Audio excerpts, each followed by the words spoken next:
Sir ଆଜି କ'ଣ ହେଉଛି କ'ଣ କ୍ୟାମ୍ପସ୍ ସଫେଇ କ୍ୟାମ୍ପସ୍ ପିଲାମାନେ ସଫେଇ କରୁଛନ୍ତି। ଇଏ ଶେଷ ଦିନର କାର୍ଯ୍ୟକ୍ରମ ସାମାଜିକ ବ୍ୟବସ୍ଥାର।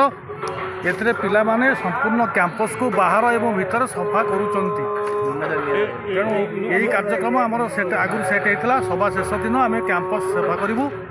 ତେଣୁକରି ପିଲାମାନେ ବର୍ତ୍ତମାନ ସେ କ୍ୟାମ୍ପସ୍ ସଫା କରୁଛନ୍ତି।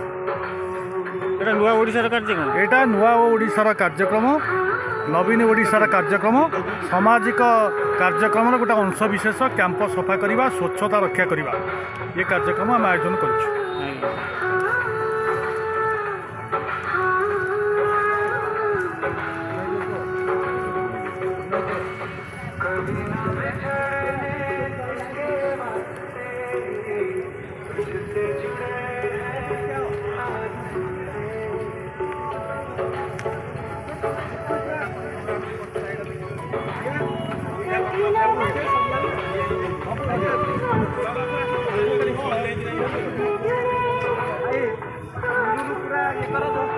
ବାଲିକୁଦା କଲେଜଟା ଇଏଟା ଆସିବ ତା ସହ କର।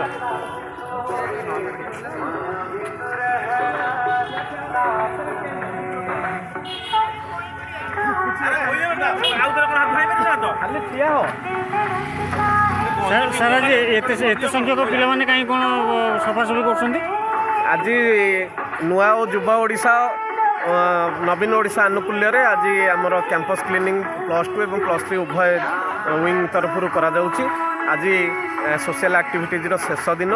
ତେଣୁ ଯାହା ସବୁ କ୍ୟାମ୍ପସ୍ରେ ଆମର ଆବର୍ଜନା ଥିଲା ତାକୁ ପିଲାମାନଙ୍କ ଦ୍ୱାରା ସମ୍ପୂର୍ଣ୍ଣ ରୂପେ ସଫଳ ଭାବେ ସଫା କରା ସାରିଲାଣି ଏବଂ ଏ ଗୋଟେ ସଫଳ କାର୍ଯ୍ୟ।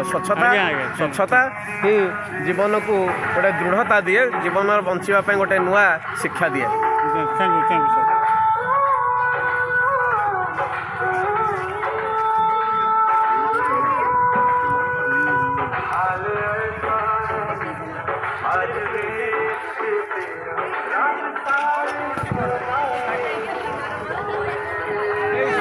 ଥାନ ଆଡ଼େ ପଶିଯିବ ବା।